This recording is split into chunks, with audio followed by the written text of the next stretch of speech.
বর্তমান সমাজে হিজবুত তৌহিদ বলে থাকেন যে বর্তমান সমাজে যেটা রসুলের ইসলাম বলে চালানো হচ্ছে, আসলে ওটা আল্লাহ রসুলের ইসলাম নয়।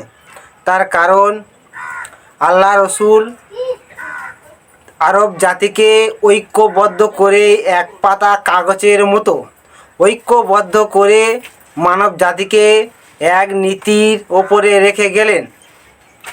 যখন আল্লাহ রসুল চলে গেলেন দুনিয়া থেকে, তারপরে সাহাবীরা একের পর এক চলে যাওয়ার পরে বিকৃতি শুরু হলো। বিকৃতি হবার কারণে আজকের বিভিন্ন দল, বিভিন্ন মত, বিভিন্ন জাতি, ফেরকা মাযহাব সৃষ্টি হয়েছে। তার কারণ এই সৃষ্টি হওয়ার কারণে আল্লাহ দেখলেন এরা আমার রসুল যে মেহনত করে যে দিনটা উপস্থাপন করে গেছেন, এরা সেটাকে বিকৃত করেছে। ওই জন্য আল্লাহ নিজে থেকে এই অন্য জাতিদেরকে দিয়ে ধ্বংস করে শেষ করে দিয়েছে। তার কারণ বিকৃতি, যখন আল্লাহ দিনের ভেতরে কোনো বিকৃতি থাকবে, তখন সেটা যদি বা সমাজে প্রতিষ্ঠিত হয়ে থাকে, তখন সেই সিস্টেমটার কারণে আল্লাহর বদনাম হবে, রসুলের বদনাম হবে। এই কারণে আল্লাহ সেটা চাননি।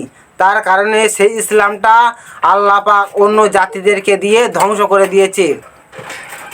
আজকের সমাজে আল্লাহ রসুলের সেই ইসলাম নেই বলে আমরা আজকের মানব জাতিকে তৌহিদের ওপরে ঐক্যবদ্ধ করার চেষ্টা করছি।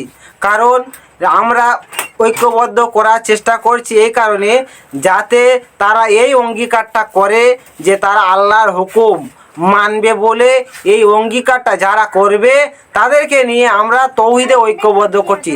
তৌহিদ মানে কোনো দল নয়, তৌহিদ মানে লা ইলাহা ইল্লাল্লাহ।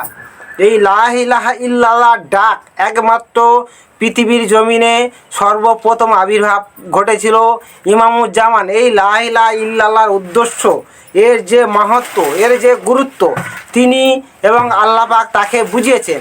বোঝানোর কারণে আজকের হিজবুত তৌহিদের যত সদস্যরা আছে তাদের একটাই কথা, মানব জাতিকে আগে ঐক্যবদ্ধ করো, আল্লাহর হুকুম মানবে কি না। সেই ভিত্তিতে যারা ঐক্যবদ্ধ হবে তাদের নিয়ে একটা জাতিসত্তা গড়ে উঠবে। তাদেরকে দিয়ে আল্লাহ রসুলের দেয়া সেই সিস্টেমটা আবার পুনরায় প্রতিষ্ঠিত করা হবে। এইটাই রাসূলুল্লাহর দেয়া সিস্টেম। আজকে